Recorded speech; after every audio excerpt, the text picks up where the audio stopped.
This is Schlachthof 5. 5 is English 5. Actually, my date's 6.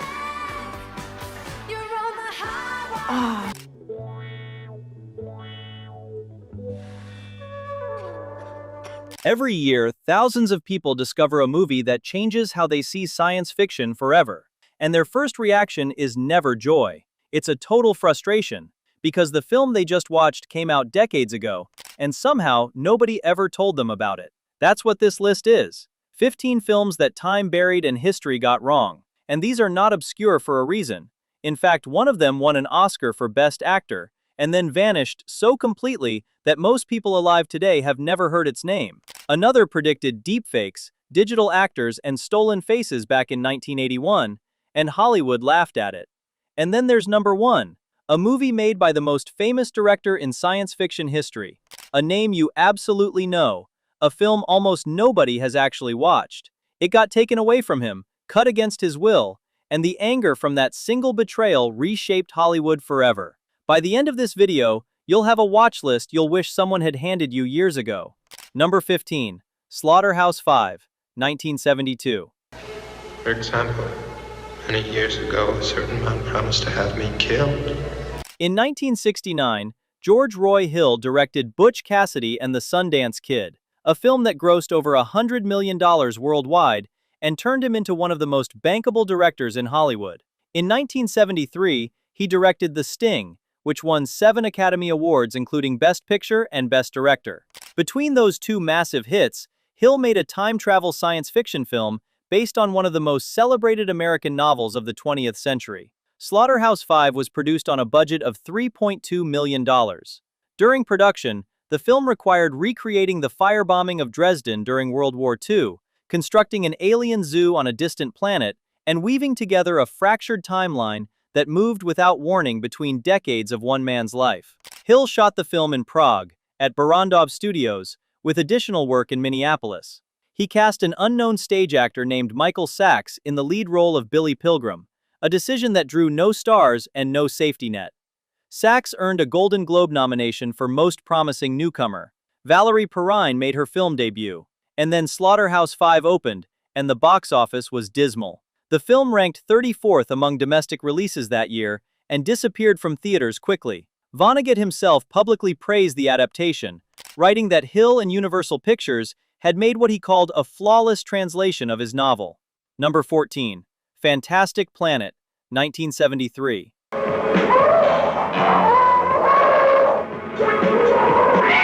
René Laloux landed a job at a progressive French psychiatric institution called La Bourde, where he organized puppet shows for the patients and eventually began collaborating with them on short animated films. One of those early projects, Monkey's Teeth, won a prize in 1960 as the best French animated film of the year. It was there that Laloux began developing the visual language he would eventually use to create one of the strangest science fiction films ever made. Fantastic Planet started production in 1968 at the Jiří Trinka studio in Prague, a French-Czech co-production based on a 1957 novel by Stefan Wool. Behind the scenes, Laloux partnered with Roland Topper. Together they built a world where giant blue aliens called drogs keep tiny humans as pets, breeding them, playing with them, and periodically exterminating them when their numbers grow inconvenient. The humans are called hommes, a word identical in sound to the French word for men. On paper, this is a potential hit. But then the Soviet Union invaded Czechoslovakia. In August 1968, tanks rolled into Prague, and production shut down entirely. The Czech authorities had already been uneasy about the project. The surrealist content bore no resemblance to socialist realism, and the political allegory was barely disguised. But the film was bringing in hard currency from France, and that financial lifeline was the only reason it survived. Production resumed in 1969 with new French financing, and a team of 25 animators spent the next 4 years creating over 1,000 pencil drawings in pastel shades, each one sliced into sections and moved frame by frame under a camera using cutout animation techniques. The finished film ran just 72 minutes. Unfortunately, when Fantastic Planet opened in the United States, it earned roughly $194,000 at the box office. In France, it sold just over 809,000 tickets. It was a total disaster. Number 13. Looker, 1981. Well, I mean, I couldn't. What time? In 1981, Michael Crichton made a film about a corporation that scans human bodies into a computer, creates digital copies of real people, and uses those artificial versions to replace the originals in advertising. That was not a dystopian exaggeration. That was a plot summary for a movie released 40 years before the SAG-AFTRA strike put the exact same fears on the front page of every entertainment publication in the country. The Ladd Company produced Looker on a budget of $12 million. And here's the thing. Crichton had been thinking about the concept since 1975, when he visited a Los Angeles computer company to research how digital copies could be used in commercials. He discovered a company in Texas already doing it through a process called tomography. What he intended as a satirical comedy kept getting less funny the more he researched. By the time filming began, the script had evolved into a thriller starring Albert Finney as a Beverly Hills plastic surgeon, James Coburn as a corporate villain, and Susan Day as a model whose body is scanned into a three-dimensional digital replica. That scanning sequence produced the first CGI human character ever rendered with 3D shading in a commercial film, months before Disney's Tron reached theaters. Crichton, who had already pioneered 2D computer animation in his 1973 film Westworld, was quietly building the technical vocabulary of a revolution nobody was paying attention to. When Looker opened, the film grossed just $3.3 million domestically. James Coburn later said publicly that his part had been gutted in the editing room and that the studio had cut the film for a television print. He called it a $12 million production that they simply threw away. Number 12. Screamers, 1995. In 1981, Dan O'Bannon adapted Philip K. Dick's 1953 short story Second Variety into a script that sat in development hell for over a decade, passed between producers, optioned and abandoned repeatedly, until it finally went into production in Canada with a rewritten version. On paper, the source material alone should have guaranteed attention. Dick's story is about self-replicating machines designed to kill enemy soldiers that begin evolving on their own. O'Bannon had written his adaptation around the same time he wrote his script for We Can Remember It For You Wholesale, on a budget of roughly $65 million. Total Recall became a massive hit. On the other hand, Screamers, built from the same writer adapting the same author, got a fraction of the investment and none of the marketing push. The film was directed by Christian Duguay and shot on location in Quebec. Screamers opened and grossed approximately $5.7 million domestically against its $14 million budget. Number 11.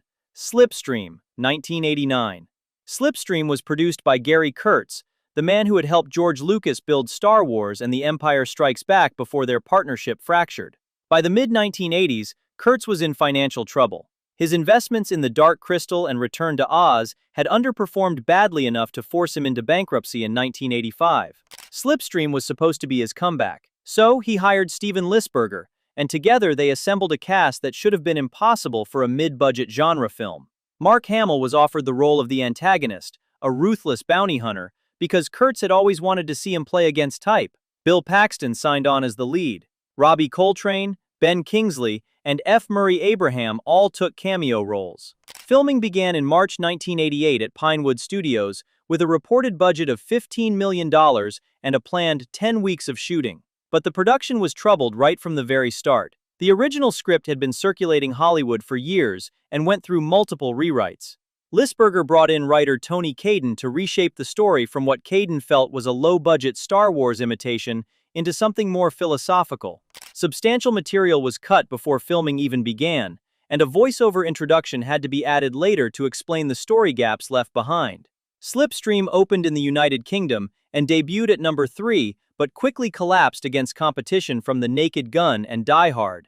In Australia, it grossed just $66,836 during its entire theatrical run. The worldwide theatrical gross fell short of $2 million against that $15 million budget. Number 10. Time Crimes, 2007. Before he made this film, Nacho Vigalando's 7-minute film 7:35 in the Morning earned a Best Live-Action Short nomination at the 2004 Oscars, and it was that recognition that gave him enough credibility to scrape together financing for his debut feature. The budget he got was $2.6 million. No stars, no special effects, no Hollywood studio. Just a Spanish countryside, a small cast, and a script so precisely engineered that it plays like a mechanical watch where every gear drives the next. And here's the thing. Vigalondo wrote, directed, and played one of the roles himself, because the budget did not allow for another actor. Behind the scenes, he deliberately made his time machine look janky and outdated rather than sleek, refusing to let spectacle distract from the mechanics of the plot itself. In fact, Vigalondo himself appears on screen as the mysterious scientist guiding Hector deeper into the trap, blurring the line between creator and character in a way that mirrors the film's obsession with causality. When Time Crimes opened, it earned a stunning 90% approval rating among critics, and its reputation grew so strong that Hollywood began circling remake rights. Number 9. Charlie, 1968. Cliff Robertson watched Hollywood steal his roles twice. He had starred in the original television productions of Days of Wine and Roses and The Hustler, and both times the studios handed the film versions to bigger names. Jack Lemmon got the first, Paul Newman got the second. So when Robertson starred in a 1961 television adaptation of Daniel Keyes' story, Flowers for Algernon, he did something no one expected. He bought the rights himself. No studio was going to take this one from him. And here's the thing. Robertson paid William Goldman $30,000 out of his own pocket to write the screenplay. Goldman, who had not yet written a single produced film, delivered a draft that Robertson showed to Keyes with the writer's name removed from the cover page. Keyes hated it. The character's name had been misspelled throughout, and the script ended with an implausible happy ending that gutted the emotional core of the story. The story follows Charlie Gordon, a man with an IQ of 69 who undergoes experimental brain surgery that transforms him into a genius, only for the effects to begin reversing.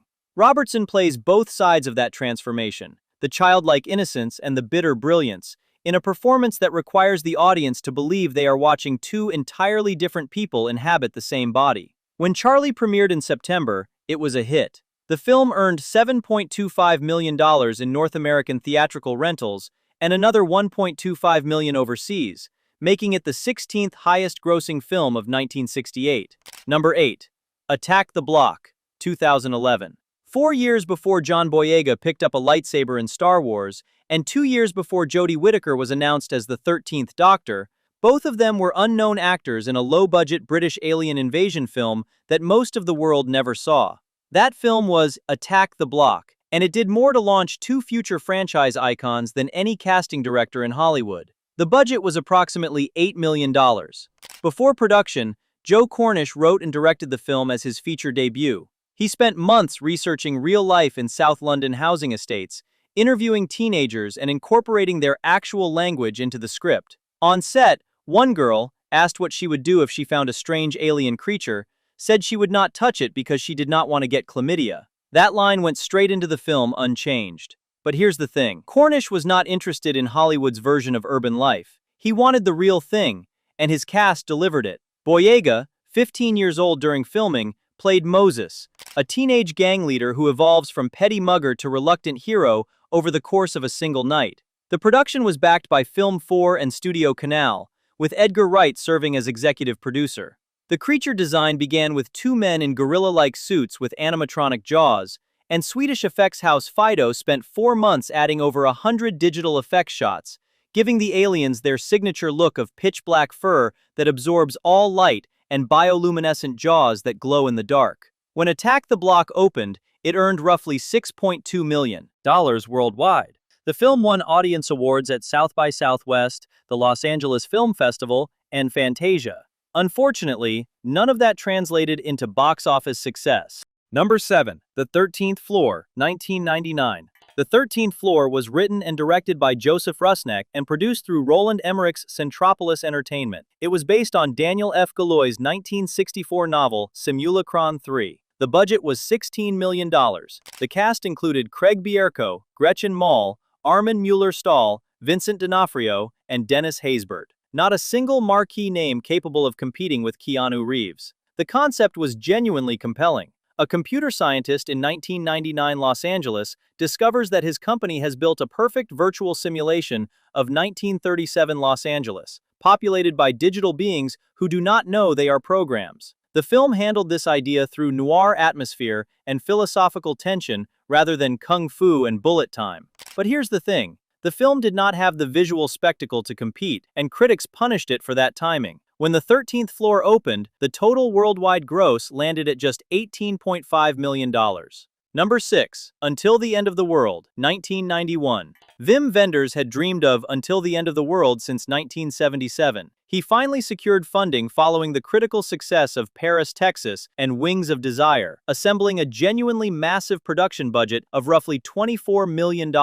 At the time, it was the most expensive German film ever produced. Behind the scenes, Wenders set off on a production that lasted 22 weeks across 11 countries on 4 continents. The film was set at the turn of the millennium, and Wenders wanted the technology and the music to feel like they came from a world just slightly beyond the present. So he did something extraordinary. He wrote to every musician he admired and asked them to contribute an original song written in the style they imagined they would be making a decade into the future. U2, Talking Heads, Nick Cave, R.E.M., Depeche Mode, Patti Smith, Lou Reed, Elvis Costello, Nena Cherry, and Daniel Lanois all responded. Nearly every song on the soundtrack was created specifically for the film and debuted in it. Then came the disaster. Wenders' initial cut ran 20 hours. His backers had contractually required a standard feature-length film. He agonized through edits, eventually delivering a 158-minute American cut and a 179-minute European version,